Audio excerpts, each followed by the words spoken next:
ATM channel na bon saben ka hin lim so ke kit ve tu ni video hi pu muan zo le pu 𝗵𝗵𝗶 amate ni ke holim na hi iningai dingo poimo ka sama ma jingin point tam ta het do thei dingom zia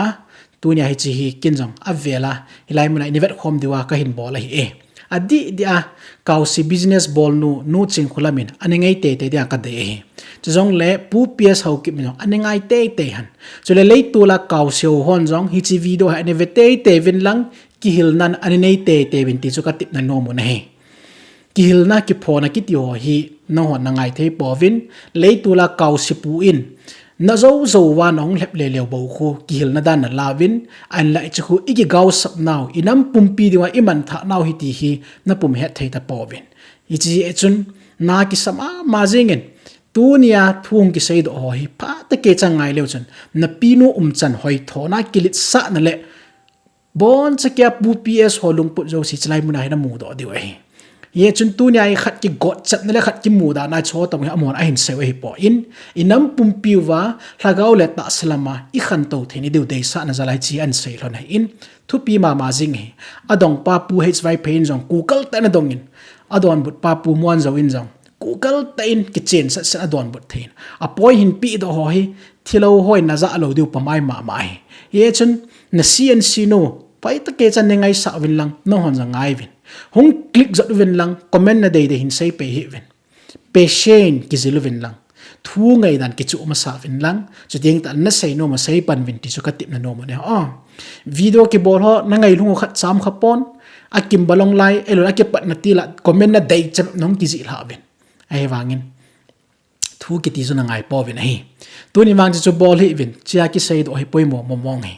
igam sung ma thilana to na hlep na to na kiti hat ma jingin ATM chanala pathin thu him to chemjam panin hin na thu chon ki salwa jingin mi pi lungleng vai ta le lamdi he thelo ho ko mun theina dingin pathin thu ni kidom sang jingin hi chu to ke hlon sem pathin in pumwan zo a hin puin tu ni hai thilo ho chungchang thu a hi naw ki chen ta moral character akona na ahin to do dano aga phalo ngan ho hi ahin kuwa ahoi lo do si ahin sei do hi thilo ahi na a phot chit nangan tam ta sei do in compromise lo hil na ai pi ha mai phavet na lo hila pumwan hi tabanga thun sei hi thu pi ka sai pumwan zo jong pathinin phat theibu intin nam ngai lu chuting ta le nama dinga ta sa le hlagawa dinga mo pu na lin ta nei ti ki chen tan ka mu do in hi chi video hi ne ve khom hi ti vin hai ta ke cha in kil na ni nei ti ka sei do no me a video wang hi 22 minute a ko na ivet pan diu ai chu chelai mun a ko na hi 𝗵𝗵𝗶 thilo ho chungchang cnc kausi business bon nu chungchang mo a sei na hi in hi chu hi ho dinga poimo pen chu hi in hi chelai mun a ko na chu in seva ai hon hap be thei sei be theu mar in sei diu adang sio koile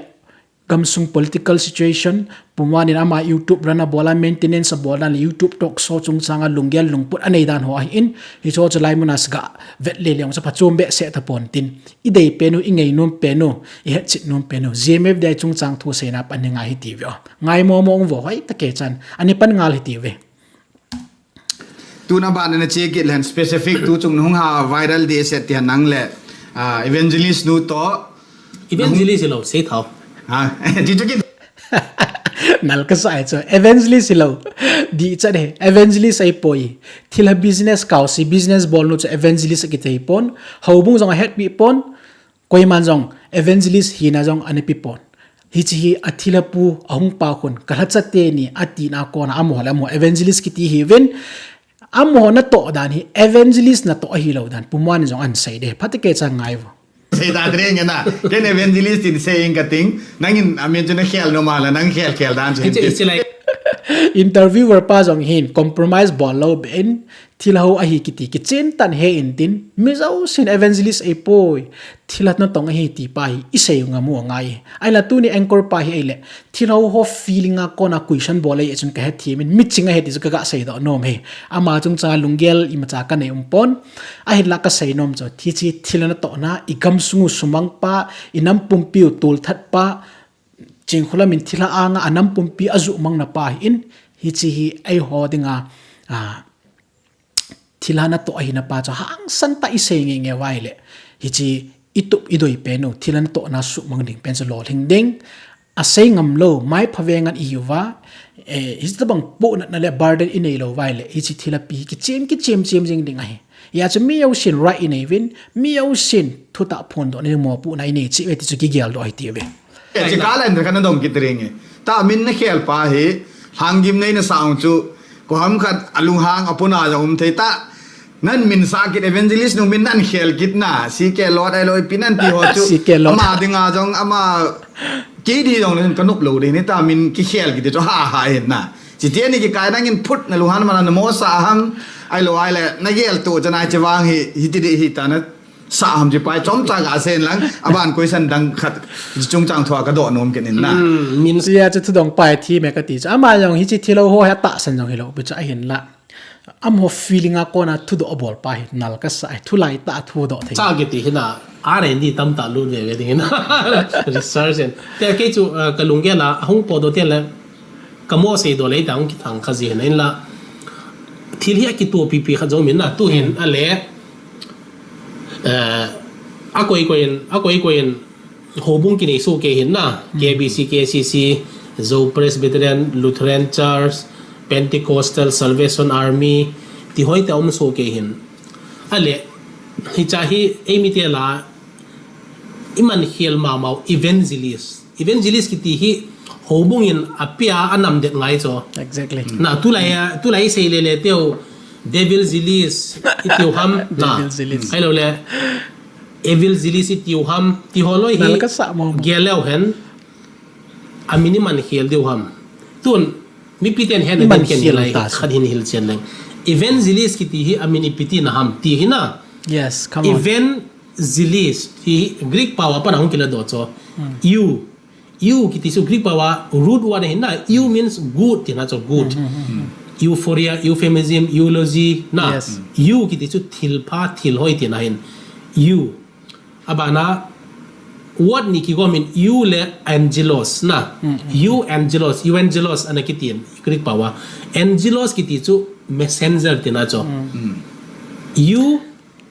tun mi khat every educated person will know this eulogy na bible sim khal khal jong ai lo pi ki sei pha good apha you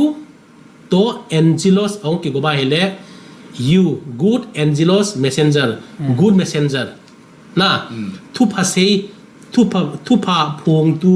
gospel phong do eulogy you angelos ite ho english pawa hen kai te wala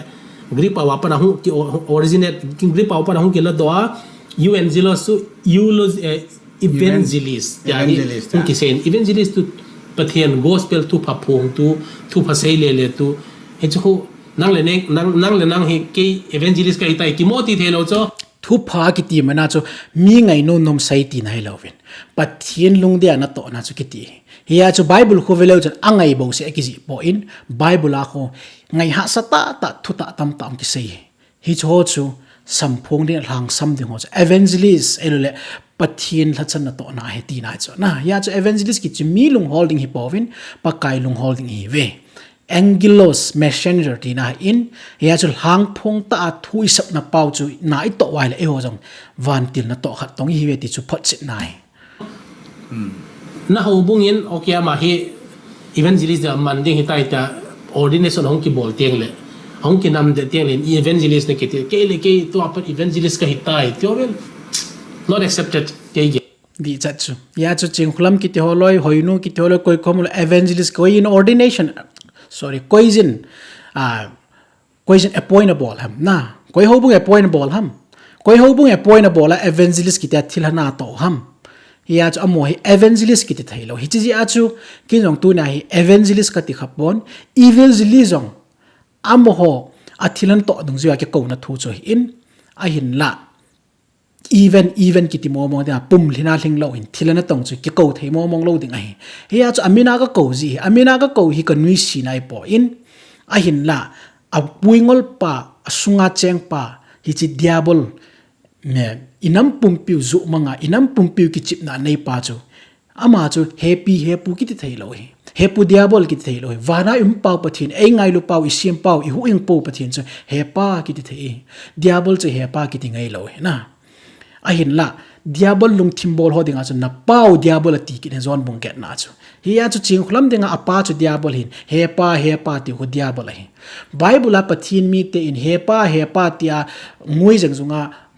hingjing pathin yahowa chu akau na khapo ne ahin la tu nya diabol bible na pau diabol ati man 𝗵𝗵𝗶𝗶 ti chu di chane ya chu ching khulam ki ti chu ivet tinga hi le ni khat ting le ong ki gel do athilana to na thilana su ngol no khet ting ta le kanu ngai lut pen sanga jong equal treatment kain bol ding ai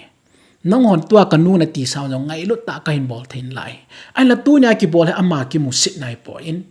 asunga thilhan avop hi chil hagau phalo pen chu ki chou na ai elda nai origin a thu cheng a hung ki pan na jong het ngai EPS he na ham jong het ngai exactly ei man no mana evangelist kai tai ti chu evangelist hi zo lowin lungel a set ja lungel di lo ja amale ma evangelist ki hisanom chu event hi lo jo you hi zo lo dingin cacophony ti to ma evil la doที่จะเลยนั่งไล่เห็นละบุลอาจารย์เดี๋ยวหงกิปัดดอนเอาจะแค่ดีปนนะไอ้บางเอเวนเจลิสหงกิถอดหูบุ้งกันเอาหงกิปันดอหูบุ้งนั่นเหตุเปียอาบ้านาหงจีหอยลังอภาที่จะเลยทุโจมันเดี๋ยวหูบุ้งเอาจะกิปันจะหิตใจดิวเห็นนะเกี่ยลด้านนะหูบุ้งอากิปันเฮียa hi ta le aหูบุ้งinหูบุ้งเดโลลังa hin bola hi laหูบุ้งin atai ta la do thei chu la di chat ti ya chu ki sei jing ai hita bang thilana tong ho hi mo wat po hi ti ve hoi lai ho bunga ko dang ki pan ham disciplinary action lavin bolovin ki ti ai diabol ki ti hi in aman mi intimidate abol na pen chu mi gi ding mi warning bowling ti chu hista banga chu pathin lung dei bang lo to a diabol lunglam hung bol ho chu diabol khot a pi do a church meeting te khop na ko na chu disciplinary pen chu exercise ball the ngai ya chu ho bung ho hi cho tabang a member tam ta hi chi thilo namuna chia hi ta bangan na tong thelo ho bung ho igi gel phat ding koi na tong i hu ham ti ki gel do go de mi pi lung ho la sumle pai vet na me mi pi lung ho hi do ham pathen lung la mi hol de ham tu ning ki gel phai ti ka sei do no me oh nang chilang pa nga chu na sei na yes are nang hi ho bung khana ding en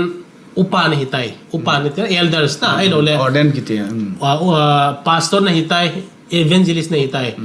he che ho bung again sa thu na sia ho bung na dal hai ne che ho bung apa din pastor hi na kila do tai na evangelist hi na kila do tai ti the jol ho bung in hi chan power nei chula than e na nei chula oh chilang pa nga na yel na yang le lang chu che sau da ta ban nang min na sa da chu na sa hi nai wangin la hi cha ga gel ding khat weaver so jau sen jong lung han man ai lo la man agel mana sa jong agel la sa pa chu na sa hi ta nai wangin la cha hi nangin nan sa nan sei do ngal pha na hi mi tam ta no hin mang ta na le lam khana ai ga sei ding ai le chun ama support lo thu ka sei jong hi de pon na pathin na tong ai lo ai evangelist ka ta ki konwa na evil ga ati wang chu to ai ngom pe la mi o se nol mara aman ateng le youtuber dunga jong mo pam kha na sei ya mo man khana hung leng do de na o men chwang hi ale lam khana sei le chu di ni gel tham wang ka pon phomol he dan khanin wang o min aji chu mi jo sen nong line ga clarify ke nong cham char ga sei lang lung han mana ho bung pham khat pathen na tong khat to modi na sa chila ma na background nei phate cha gel to chana tilama explain jong a bol ta na ma gel ama le ama story on ta indo be do na umin ai wangin la mo lu han manai pham khat manai ta evangelist khat ai lo langa ga mo se ga mo ko wang he ke gel danin bowling a phalo dam tin wang ka gel na chu pathen le ama ke ka tan ti tilanga la zo adham ti pa je ke lungel ka ga sein evangelist ai poi ching khulam chi a chu pomwani evangelist ati in ji 100% di ai in accurate ai in chi a chu ki thin mo chan na ding ma cham po in chu le asai theu sin i sei dewi thil ha chu social di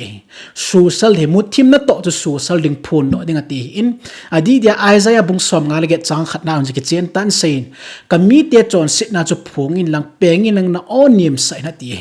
ilam vai naw thil ha i ho naw lam pi pathin do ma i bon ho chu ki im lo hi phun do ngai mim khat evangelist ho bunga het pi lo khat chu iti evangelist ki thaya ama chu evil thilana to na kiu ki he a evil zilis itiwa even iga ti lo chu boy thei lo ding ham di mo zap lo dam ki ti wang chu questionable rong ka sapo in ya chu a hi a hi thei lo top ai jingi chule pathin le ama ke ka ai talo ding ham ki ti hi even na hela ka so pitio interviewer pa chu ka ga counter nom na ipo in la ATM chan la kin jong ngai dan khat viewer ho dan ka ga sei nom tho hin pathin le ama ke ka ai tan de ki ti thil phata bang he lei si a denga a hin la pathina ki ti neutral om thei po ye pathin mel chi na min sahi mel chi na min a ke ka neutral om thei pon dragon omin kelngui no min koilanga na panding ham ti choi jingin pathino min diabolo min koilanga na panding ham ti choi jingin chon phat min chon sit ume neutral ground ki ti thei lo he nangle pathin ki ka phajing ding ya le jesu krista yong chun ipia hung khal khal ngayong pathil emo ke ka itan te mim te tia ma gen theita cross ang thi ngai lo sei zui ti hong gen theita ane go a hin ko pum pio lo chanova vanu le si pum pi mi hem te ngai lut na chon sit na ho ong pon do pi wa ngai lut na thu pha hung hlang sabu ngai lo pia ya chu mi hem ki ti chu pathin le ama ke ka itan te ti jing a hi thei lo ya chu pathin na tong ho mi ma so hoin a hin naw pum pi ani chanwa nang le ke ngai lut na za le pathin ngay lut na zala hitabang na chu hung to wa hu hing na hung to he chia chu tu nia hi thil phata bang ho hi spiritual eyesight hai thil khat vet do ma christian hi na na wa la hin lagaw hin ku hi serious diwa igel du ka de ala tu na ban na sei kit lang ipeti a hele ipi background anoma ayi to youtube ma ken nong kana vet kha lo ji hin na na jong episode bo na ke pha jong ji lo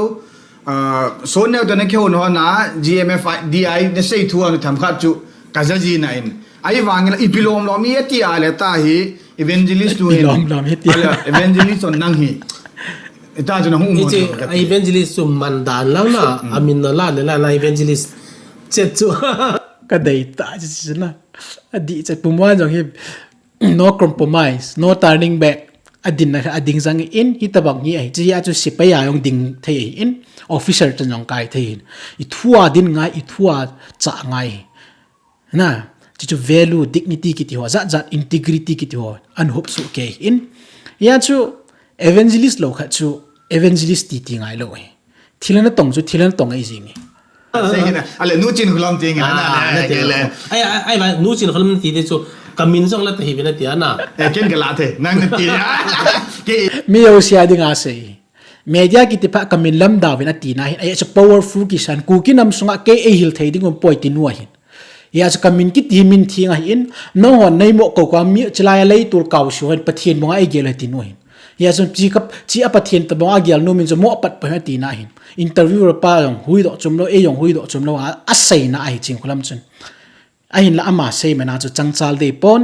thilana to na ne pa chu kitchen ta phun jing ngai ki nai lo ya na ti cho la kan do na hin nan ne nan nung ne di sa ken wa nu chin khlam ting le na nge ale ta nu chin khlam da nang hi ipeti ale ta hi 1 to 1 nong hi khaw nam nang in dong episode na sim pata viral pa hi chiwang ai le jani fly na ju download ka bola ka ngai chai ke ai le ken dong ka vet le di the ka sa pon na anang support na ke tham di the na sa chu ke alang ama lang a jong nang lang ani lang to ka ti dan chu interviewer pa loi nal ka sa chu ma langa jong nang langa jong na a thu bu hop tu cha ji wa mi against hit tamai ke yong ka thu bu ka ma nge le cha koi ma to kin hi we tang to a jong mi to kin a jong hi di lo hin la thu di le thu ta awang hi mel ma ka ho tho chu ai nai je pen chu ka hin khuang su bui di pon e chu ka to la ka thil bol pathin na he ka ti ai wa no ho bonga mi tam ta bonga hi lung hol di lang tin hulam bonga drama ka thip zo theina lai chu na koi ma to kina alo di gela le za mi yo silung ki hol the ama wang thudi khat pathin thu ki ti responsibility kha in la ta ting ta le thudi lo ki ta hi ki do na wang chum te a both side na ka ngai he na thu ama na sei nang na don but pa a background ju ka het lo ai wa chu ka ngai ai le nang in a min nan sa ho to se ho to jun ka ga ngai to le ke chu ei ka po na he thing pena se de nga na ami jo se dang ta hi ti viral to le ka lung thim ta ka ge la le chi chu ana da hen la hi ti tabang thil so chu na wine ki bol the nang ji mang the le ke lung gel ka ti na both side na de nga nang de nga da ma de nga chi mang the nang la wang chun ke de sa hin ai wa ngin la ta mi jo se ne he ta ya ti background mo hi pi ti ai le hi chi hum po na ham ateng le next question teng lang kan do di chi ke ho to ai lo ai le thil nang ino na sejin amo sai na ko na ipi hungam ti hong kan do de hin ta ka do pen ji le a background ipeti mo mo ngale ta nang ni van tuan nang hi khaw han am ilaya pu hes vai pen ado dan histabang lunggel pu hi iput vai igam sung wa thilau di itam dingo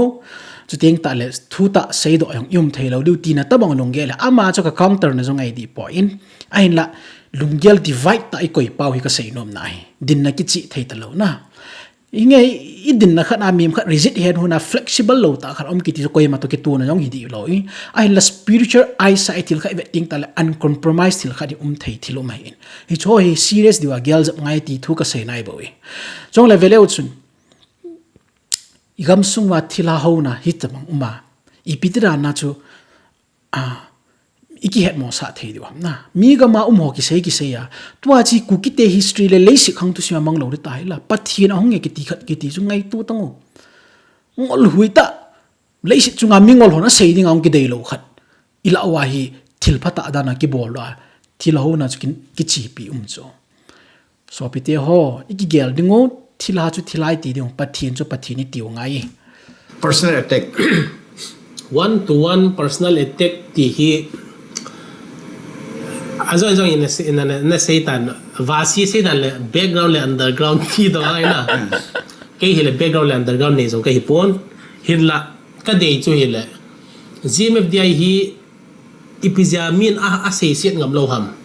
min ipizia thu do ngam lo ham because background le underground na di chat tum sanga kana sei ji tan true pu si sing son na facts ama to kana ki holim na jong se nu parchi le moite am ho jong hong han lai ta ba hi pu sing son chu a member ding a de cho ama hi nu parchi le moite la pange nge le to pu ps le german holoi a pan to bangin pange nge le ko mi chan dem ngam lo di na a dem ngam lo di ta na zo le pu sing son chu mi lung pi le mi ching tai cho aman sum le pai na poi mo chan ba ka ki tho pi thei chana ka ki tho pi thei ding hen ke hin nam lam kai nam na tong ka hin khong zau the lo di ta zau lo cho ale hi chi to ki kal che na khu to i sei te ni hi zau ta cho za thing nui underground lam kai holai sevel pushing so jang so iwat nai le education background niau chai bo cho ewa nga cho aman jong tu lai intellectual hosa nga jong pi him za longyal nei the pa ho iwat nai le na leisi chunga koi ma cha mu sit ding lo mu niau di lo ai ni la donga jong pu ps interview na jong ain se na tc network te ko ma a interview na hin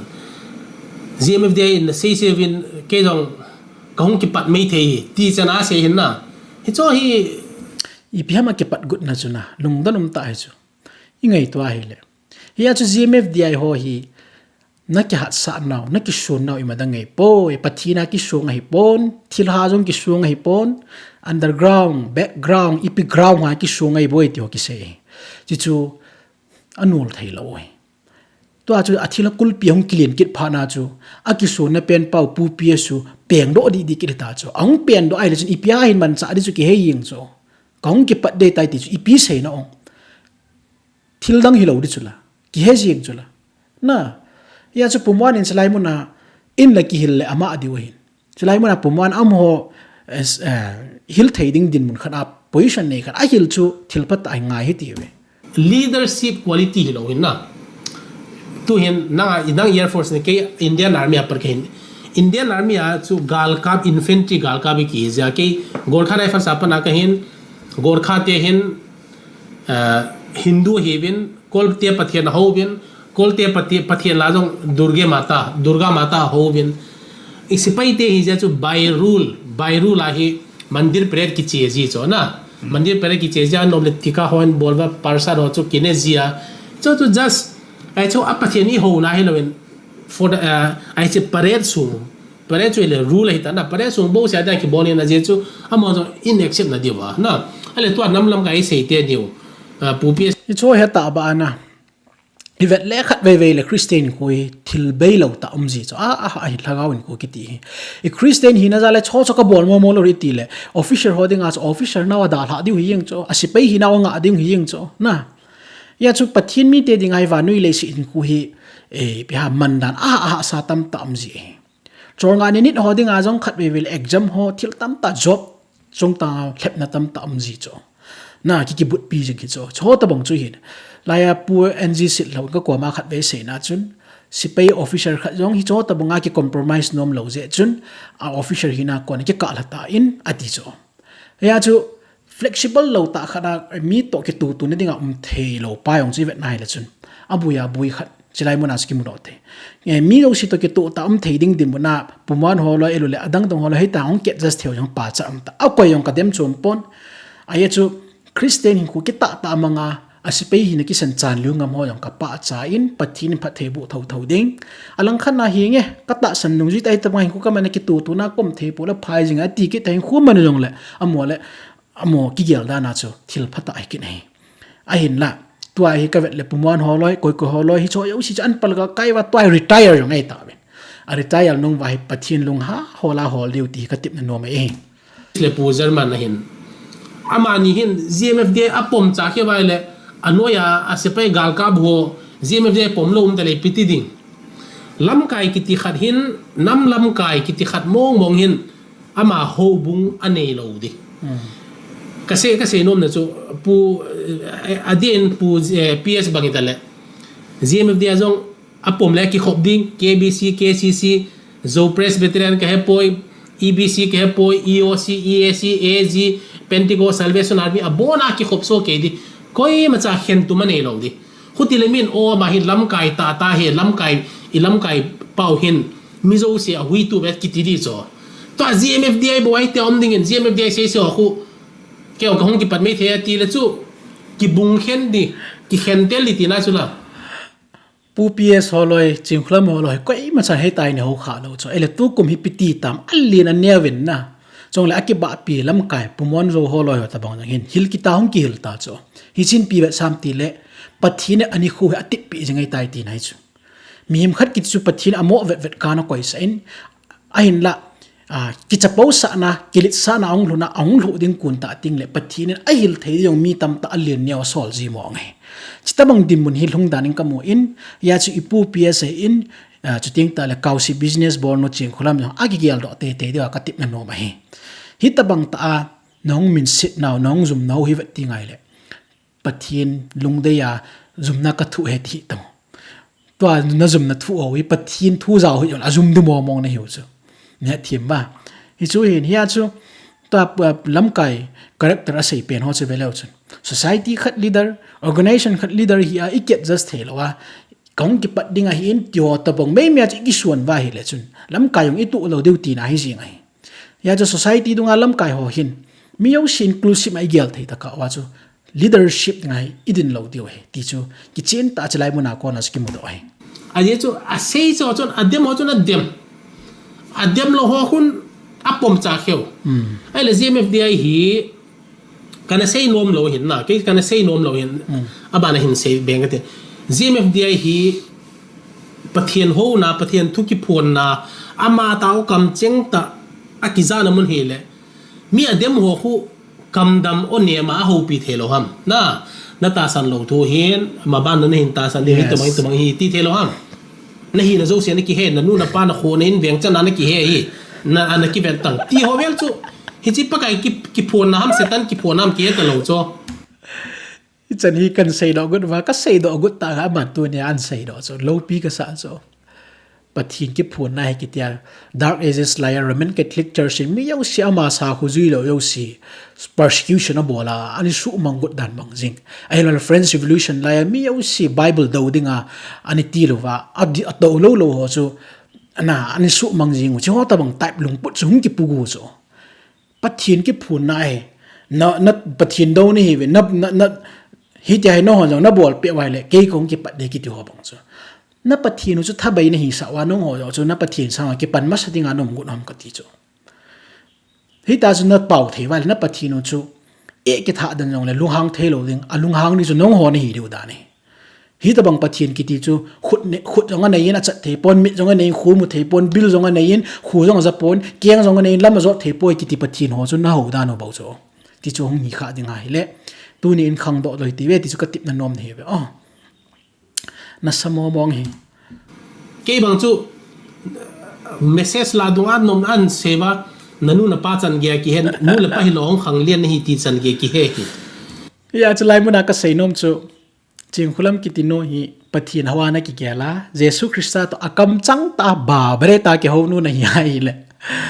มินิจัดเซยงเลนับปุลปิดน้ำมุนเทียงนตีนมุนอาคนเซซีดกิติบอลดันลังไบเบิลทูนเซตังทีละทูเกาทู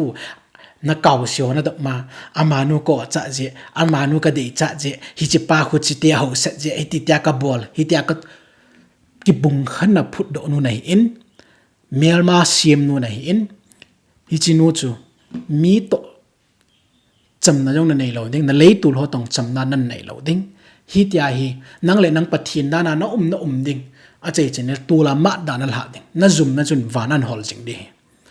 เฮียจูนั่นลุงฮันเปเอาเลยจะคอนโทรลนังตบมาทีมเกาแหมตั้มตามาคอยมาจามิเซซีมิเดมคอยมาอัมโลไอ้ฮีน่าดิกนิตี้มินาปุตฮะอาจุ่มนี่คูดิ้งละจุ่มเท่านังสังอาจวนพะโจนังสังอาพะโจเอว่าทีมเกาแหมอัดมาดอนมาเรงาเกาทูเซมีตั้มตาจุ่มเท่าเอเลตัวปีเวตุงอนังปีกุมขัดกุมนี้แบบจงซุ่มนั่นนี่ดิ่งจังจงในโจนายหรอวะฮิติเปียจะเป่าตานับปนะวานุยกำลังนั่นสับมาน่ะมีน่ะจุทางเลียเสียสิทธิ์เดี่ยมเงินน้ำมันทิ้งน้ำมันจูอีจันจงนั่นหุ่นเหลาดิ่งฮิติพัดเสนายจีเมฟได้จุทิลพายนังทิลซีดอยู่แล้วนัง moral fears และ discipline นั่นในเหลาจีอาหิกุมซ้อมหิงนี่ยองจูหิงโจเหลาดิ่งนักกิตาลุไปดีเว้ยนู่นเลยป้าเนี่ยเราว่าห้องขังนู่นเลยป้าหินโลกันทีนั้นนะนู่นเลยป้าหินโลว่าห้องขังเรียนอีกกี่เฮนู่นเลยป้าเนี่ยเราห้องขังเรียนก็เฮียแกนservice ก็กี่จีตัวเบี้ยไงตัวไอ้เรื่องฮิจนะตัวนั้นประเทศวางโบนะก็จะนะฮิจนะนั่นตัวน่ะห้อยก็กี่หมู่เทียเลยเห็นนู่นเลยป้าหินหัวจุยปิดที่ห้ำนะนู่นเลยป้าหินละห้องขังเรียนหัวคู่มีกี่ดิ่งโบ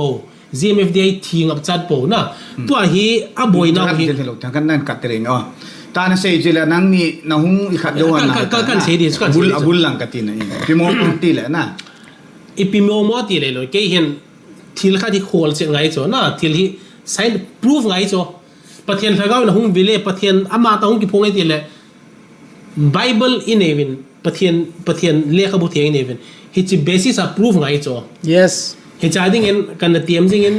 อามาจะเป็นด็อกเตอร์เฮกินโตก็นี่ฮีเอเรียขัดจงก็ฮีเซเวียนสคูลจงนักกิจการคมนะก็อดีตก็ซีเนียมาเห็นอีตอนสคูลนักกิจการคมเอเจมาโต childhood life และมา life และ somehow movement และ ZMFDI ทั่วก็คงเกี่ยวเวียนอามาบานาจง ZMFDI ทั่วกันเสียขกิจตะปนอาบานินตัวโซนเนียวช่วยเลย ZMFDI ดีโลอาสานาทูหัวเซน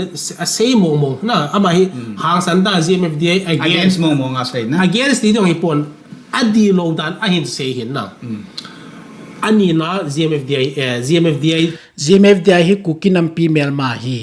ZMFDI กิติปัทินทูสมังเอาฮี ZMFDI กิติฮีนัมปีกังไงลุใจฮีที่หัวตาลันดิงานัสตากมูจุเลก็ยิลจิตป้าจวนฮีจิงไงอินฮิจิดุงจุยาชุกเสียหงดีเปียอินจุดนี้ตัวเฮียงอลเจเดียวกิตินะบังอ่ะอังอลดานเฮียอัตุเสละสาวเฮียตาสันเทดงขัดสามตลอดเฮียละมัวกิลิมงอลกับมวยตันนะฮิตีช่วยเฮียจะโชว์จงกิเซทุกเอ็นเสกานะโซนเนวตัวอันนี้เวนะอาทุ่มนั่นดิงะนูหอยนูจง ZMFDI ปะนะหงจามโดนะฮิจิทุมาก็เห็นเสกาเห็นก็เสจุเกนก็เส ZMFDI ก็เดียบดาก็เสเราเปียก็โดจ้ะอิตัวบางห้ามอิที่ดานาประเทศมาตาหุงกิโพงาอิตีน่ะที่เวลกิดงก็ค่อยส่งโดดานจ้ะมาหันเอ็นโดนบุญจ้ะละแกน ZMFDI อ่ะคนที่ป่วยก็ตีน่ะเบลเราจ้ะไอ้ว่าก็โดจ้ะละนะปุ่มวันจงมีมาหินอามันจง believe faith ขัดชนเองอีพีจีอามาจูอัตตาสันโลขัดจูบะกิเหตุโมซาตาจูมีขัดฮิจิcounter board ให้ขัดตัวเขียวเตียงตาละจนจังนี้เบสอีพีทีอาศัยดอกไทยตาดีอะไรไทยเราเห็นจูมีหิมเนเจอร์มองเห็นนี่คิดว่าไงจ้ะตุนกับยูทูบกันหาตัวไหนปนนะ Father Dr. Reverend Father Paul เลนนะตัวอามาฮีเอ็มลาดิงา scholar เห็นนะจีนสังตาเนี่ยเห็นอามาตัวเขียวน่าเห็นเกณฑ์เรากันนะดงเห็นนะ Bible โดยเลกเอาเมกเอาเสียวเอาเมกิติอาหินไอไอ้ว่างอ่ะไอ้Bible กิจีหูBible ที่ลุงโอฮีคุมสังนิวัลเจตาโจอะไรจะไล่พานาหู science and technology scientific medical study anom nai lo cho tua eho tua 21st century 2 century a thil zo se bible toi me ko ba holain jong doi ho ka ho men ti so mi hem khat hi bp ti dam high blood pressure ai lo le ilung thi ma hung boya psychological psychiatric problem in ya jong angol ba ki pau thei cho hi cho jong se doi le ka ai le gmf de hung ma pa na lam ka khopia doi hung dim jiang ham mun zo se doi ki not doi Tiovel. Aya so thilanam kim hin zong lut no kausinam kim hin zong lut no thila kulpin phut do no inam pumpiu thila thua bumngol no thila suthima mi wa ngoi no kiti hi chu hi jinga hi ching khulam chan chu zia chu chung ki sei jinga in chole jesu krista khangla ya thila kaw doila kaw kiti wa iwet tinga hi le jesu thila le doi kaw bo se ani bolom pon a miracles a healing ministry bol hol deliverance na to ovelausun na sat na genuine health problem nei ho asu dam na tam zo ai mit cho albai na kong kiti ho na ban ta la thilong chuteng ta le mi thi kai tho very genuine sickness ngan alang pia kaw doi kiti abol ko ba bible in kaw zonga tium be pon lagaw bu ati jingai hi cho tam ta honomen chila adinga the most dangerous person is shoot them to hi gerisin gamang nu ya than khu ani cheng pa cho hin hi cho bang khu iwet tinga hi le jesu christian thunei ta le ipiha ama chani su damai adam sa zo zo in chom khat jesu christian thu hilin chi zo zo in samaria pumpia thuil hang ding le jesu min lo pi na phung do na kal song pen akipa na chu tan ti nei lo hi ta banga chu pathin na ne to a so le chi garrison gamanga pa khu the first missionary ever hi cho leisi adinga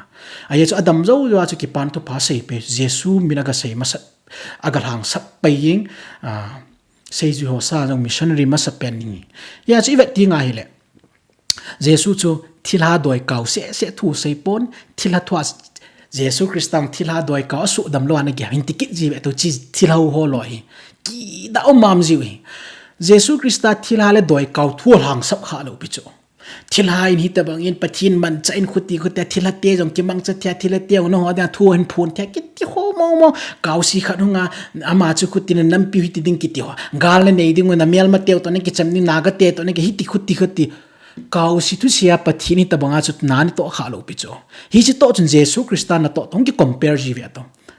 ya chu ki da am ta hi wi cho ya chu ki da am ta hi cho ya chu gmf di ki ti i tinga le antichrist na to na momong pathin na to a hlem pa na to na mong ai ma krista ta kilo na momong lo hil kha na tong te chu hi ven hi cho loi a ki choi sang jing chu diabol na to na momong ti ki chen ta ki moi ti chui phun no moi hi cho hi tu ma sanga doctor Samuel Singson na psychiatric specialist ama kan hopin ama jeng choi psychiatric problem hi da na sen ain la ama hi paite speaking na Singson hi ba paite speaking hi ja adia thado speaking la hon apau zo anamat theibe lo hina sar subtitle ti ben subtitle so akipe pon ama tu se bang phate ngai thau le na a het che diu cho ka dem nai lo gmf de ka dem nai lo adie pa kai jesu ama ta hung ki phong he tiu le ka ko chu ka invite lo pia ati la ken gmfda la active member khat coding na da son neu chu la gmfda demo mai ja so son neu to gmfda lang khat ke ala ko om diken ka do le di moderate ka boli ki ho limpi di chu mi pi ten het nom cho al ki dem nom min adi lo dan approve nom jong tam taum in sung ki boy tam taum nu pa ki boy tam taum khosung ki boy tam taum gmfda ja hi cho homon a sei theu chu la na platform ki pe di platform a chu i sei diu adem khat to adem lo khat to sei khom di ya ka se la nom lo anom lo pha na chu chu na football tournament na team khat te hun ta ames ki pad hun ta team khat te hun lo wai le gol ki hum di khat te thidi jeng lo ha na khat winner da na amo chu a leitul pathinu hi leitul khelbut lo chitol na chu amo jong leitul kalwala bol thei nei lo ngana hi je wa chu i tin tiong le so tabang platform chu amo hungnom na ding chi lo ai ya chu amo lot na thei platform thu pi pen cho amon a dei sei ne thading amon lungya gira thu sei ne thading counter question ki to cho amon a thu zo lo we heya chu tc network a thin tang ho loi ni ki interview sa lai ho koi kham mundang na platform ani ki interview sa la min adu ai le amon a ngai da na sei dong ai man counter back question ki to cho amon a thu thelo ya chu mong lo hitabang chon heaven hi chun pi vet sam ti tingai la au pau thila pu hi leitul khelbut lo chuting ta le adin naw jong hi thila thungan pathian thua ki bul phu lo hi dia chi miching mi thim thlu ki lo je mohon amo an do kha wai le zoom di wei a chu hi chota banga chu thei lo wei a chu hi chota bang chu mo ding ai thei lo do tai na ti dan so winner ti dong hi chom lo na winner ti dong hi chom lo but wow go bar ti ding ham upper hand ta pumuan to ki ho ni ani wei na pe nang chu ani wei na pa video hi vet na hi le upload ta pona man chi ka kho pe ho na chu mi khat pan ka ki debate pi de ta thilo khat hi puman in jong puman ko man se ya hung lu ji ai le ke mu ham pgm ke ta lo pot do ki jam ji a chei na chu bol ta hi o hi chi mi su bui pe ka ti na ke ni o ke ho li mo nei tai ai baba e cha long chu ken ije mi de te ka se chom lo pia so neu ka do zo la i ti da nai to banga so neu ama hung ki pat dan ama evangelist ong hi dan ana bible ana zil dan ama family le yidi dan aziem de hin dem ham epzia bi proof umai ta aziem de hin dem ham pi ho chu hong ki ho le mo hin na hi to hi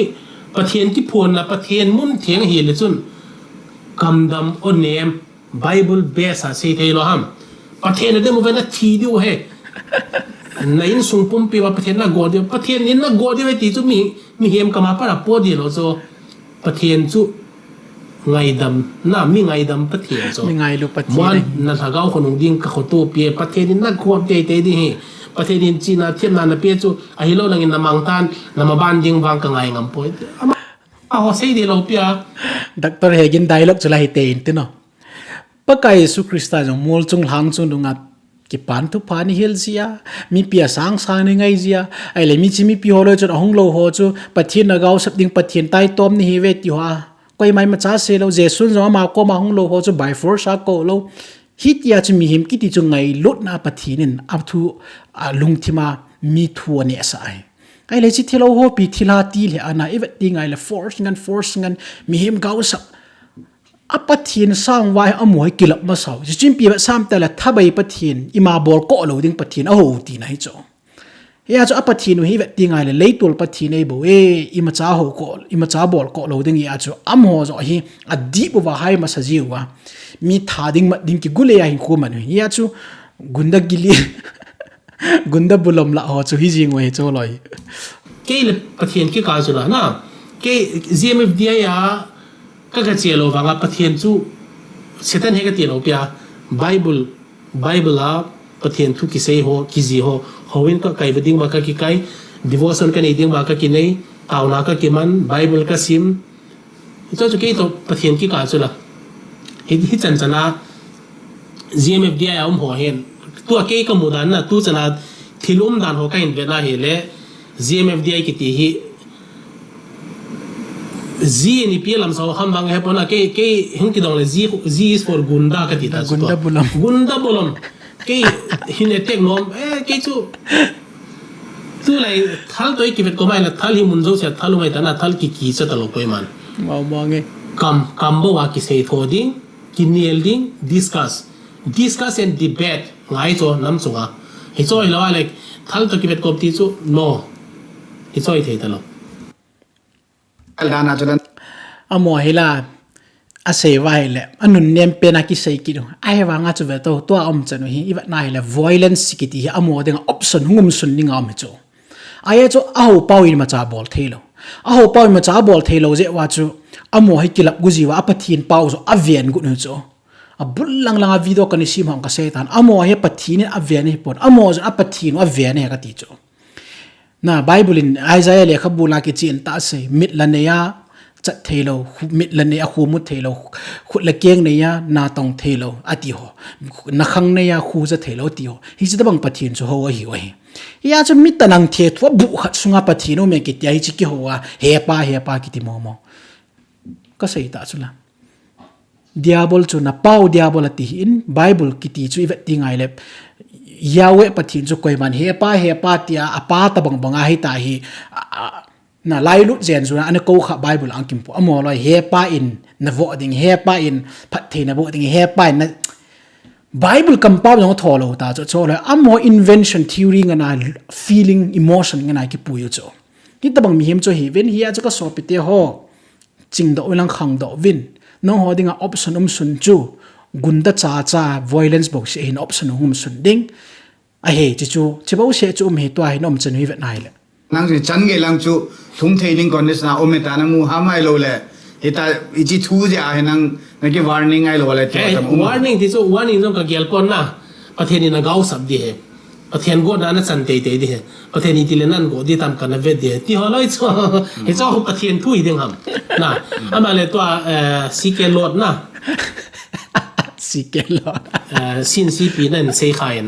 sin si pi hi ka se se nam lo pia na ama personal thang kai teng nam lo pia in la ka video ho YouTube a video ki upload aman Facebook ana vet the hin na he cho he ama ten tun ka video chu na ve na ale he chi CNC nun athu sei lai ta anunga thil ki ji hon mom nam pi taw na me ti khom na ipipa ki ji cho he cha stage thu phon pathen akam chenga mai kala kam cheng daung ki phong ati na mun ba towa muan zo na ti pau khu ti hovel na ku ne cha sipai half pension ham full pension ti hovel na correct am ako in za khara phane di in za som ko lenga ki va ti hovel sam na sema hi poi ti hovel ale ama kiu se hello so neo chu tui lung chop lo pa vo san lo pa cha don lo pa dio ta bak cheng khat cheng ni akilo mai hi ta bo khu mi vei si pa mi dam mo pa dio ta wa thu ki se ya kareyo hi ti pia hi ngai tu ji cho pathin mi ho kam pau dan lag out thing to ki ho mi dan mo hi lo cho pathin mi ten mi ha sam na khat ki sia mi hi ki zu thang ngai ham ka ti cho pathin mi ten mi hi mo na khadi ki sia mi hi ai lo la ki bol ham ka ti cho hi chin om chan hi vet nai le thil ha nitin phat tin asuna jana pathin ko ma ei he si jing pau i mo ne diu hol jing pa thil ha cho hi dan cho ching khulam ne chana put do in hi chi even ti dinga jong kilom lo mo ngai amuna ami pi ho zo se na a se zui ho zo jong ka ngoi na mi ni to ba thu se ya mun thieng amo de mun thieng pen na the holiest place da cho pathian ki pon na mun hi he chelai mun apara mi ke na sata in se na ke le so ne win de ma hallelujah amen ki ti thein lai chu hallelujah amen ki ti ha meaning he nai lo ham na hi chong ka se nom na lai chu je chu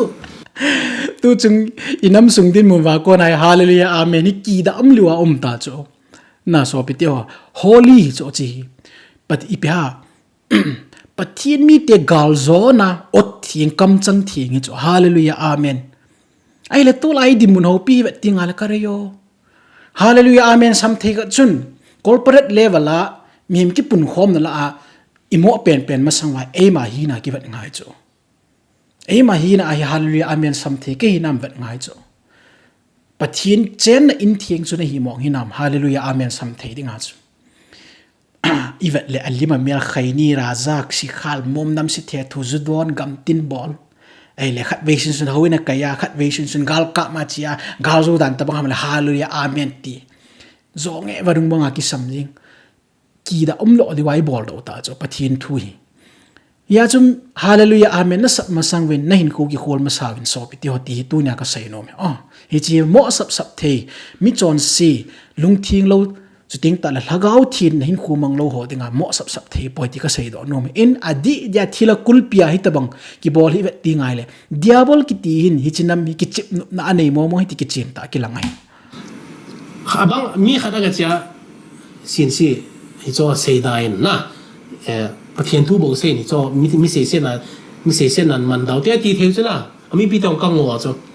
mi sei se na le medium na muna za mandi lo stage ho ai le ama langa panghon nan sei se lo pian nan hil hi cho ki thu hil nai lo cho half pension se pe half pension full pension a correct yo ku hil na ham นะโซ่เฮ็ดเห็นไงเห็นกันกระปุนอัดเปลี่ยนตาจน ya chu chingkulam kiti alas upai option sun chu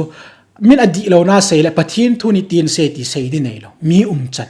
mi hi na a hi lo la zu thang de ning su min sit de ding mi hon ama chu e ta banga mo ding ti chu ya chu comment la Facebook la social media la beto chan tu seo ko pathin thu sei koi ma me to ki ho din na hi ta bang pathin tu ti koi ma mi be to su nyaw chi ta bang mi mon chi ta bang mi salmon di den tu seo chu numaya ki chim pa an ti ki du na fo heno diabol momong diabol man cha momong hiu cho hi cho ta bang mi hi mi ila wa hi cho cho ya hi ni na mo gau sap chang hi cho ko so pi to ngai tu momong to ki gel vin lang hi chi hi ai the chana alli na neu thip cha ve the hi ta lo we iki pat phat wa hi chi mingol ho si hi na vut lwa lu mong pha ni sin si pi hi ajipang se pai hin na e ho banga officer la lu the la kum thom sa jong ri ta the ma hi constable apana hu ki pana kal to pe hin na ama se pai songa very lo thing ma mai din ka ko na je chu rifleman a pension lo wa ACP knife subdar sana hu pension the ai le chun a performance hoi jong hin tin alle officer khat half pension full pension tia a sei de ai le ajipa hu ipina mutadem na aje so sepai gama jong ana ki pui khaw hen sepai gama officer ki zadan na sepai sunga officer te hi ituba respect a mubam ti chana hen na yes hituba sepai quarter sunga sepai muna jong ana sa khadin officer khat associate thia hi le aji pa chu maina sa mo lo hel di chu amulo dan chu kaji pa to kom le hagaw in a pol po hi ji ya chu gul hang tanang the thu thanglin sei thilwa pa sa kaw ka so ama to hin ku ka man khom le hagaw in a pol le ti aji pa sangaw chan sa ha mu zo ichi thila ke lun holoi koi koi lam ke poi a su na jana ching khulam to mu khom ka he ve nang i pi ne na ma ti aji pa sanga chance mo aji pa mi phata hin mi yong dem lo mi sei si pe yong thu pha sei pe yong ki za lo a doi thua bola su thip ham la ki hata lo na a he jong thu gu tam ta he jong som nan tin ai la ai ho chi chan langa amo hi na khol lo ki je chun seung ki sei nom pon he jong ki he nom lo he ai la ching khulam chana ko na bo he outward appearance a ko na hi thila pi hi dan pa jo ga ki phung no je bo we ya chu aji pa hi thip chat ai la awang sit na kha chu kaw singol no mai kha ki chen pi kha ai ama dinga amin sit na pe nei ta yi lung se dong ka sa chu yes wala am nan chu iti ta bang cha nang pona dala chun ta video nan sem viral pa ha viral de set 1 to 1 tiri tan chama na sei pa ja chu chi nan bol do na hung leng do cho na sei ai le na pona wal ja chu kapon hi lo na nangin jong kapon hi lo sin si hi wanga GMFDI sin si wa anom no ba sei thelo cho mi dem thelo cho mi dem na ding a state saman le chun ke chun athu sei chu kapon at jele kalung han je helawin athu sei ho khu mi piten heo hen na yes mi piten heo hen na mi piten sin si pi thu sei hi adi hama di lam ke ma don bun na ngayu hen ta ka hin siam hin na ai le chi ka hin siam chun epita naxalite te ki sei to bangin LTT Sri Lanka LTT te anom lai ba na amo hin sleeping cells ki te neu cho sleeping cells ti chu thing noi hi training chai sa hi jong le thing noi ba om lo di a hi bang ba student hi diu na to na ki do diu boy na on tai ki ti te la ki pan ta vi ne ki ti ne le sleeper cell ho zo se koi ma hen om zo se am na boy na in sem diu to a hi ken chikan bola pa na hi sleeping cell tam ta hung ki tho do hi ta na inam song ba hi cho hung pang khom di holam kai hon ai nungan thop diu GMFDI chu amaban chu ile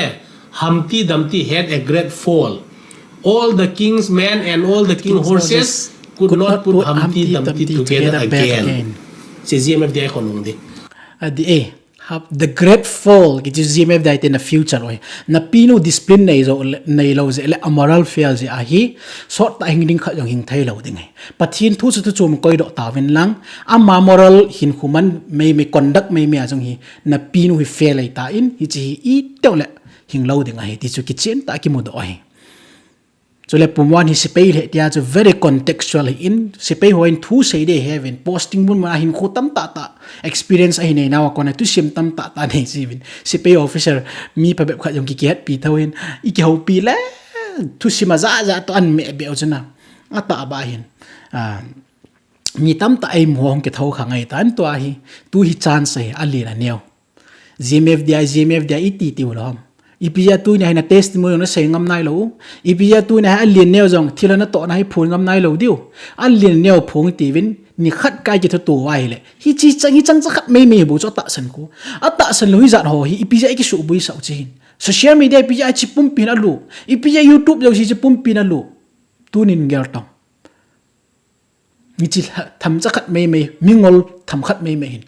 gam sunga su si ji ia cha tunin alien ne bon chan ke thoi ten ding hi ti ka sai do no me tu hi aphat cha ni adi chu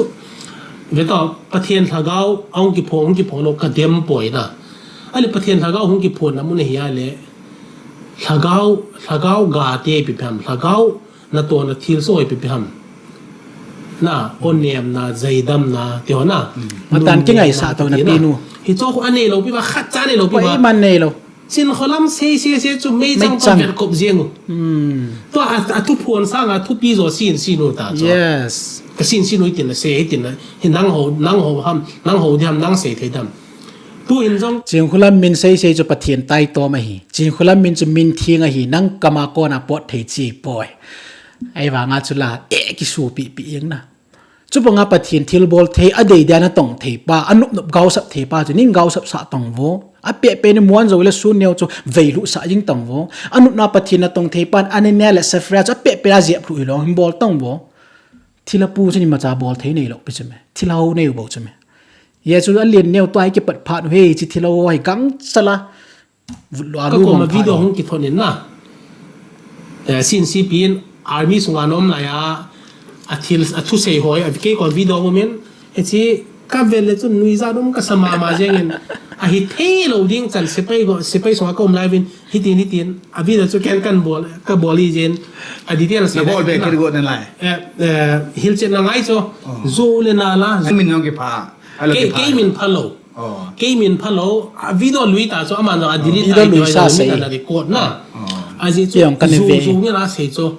officer ka ya ke batle na hil tam da kan ve to ba ki he chula Army Wife Welfare Association awa chu ki he chula awa khoi piam ki he chula yes Army sunga no Air Force ho chun na khuti po Army sunga hina officer te zun thana hi sepai ten zun tha the lo cho officers and ORs zun thana zun tha e thana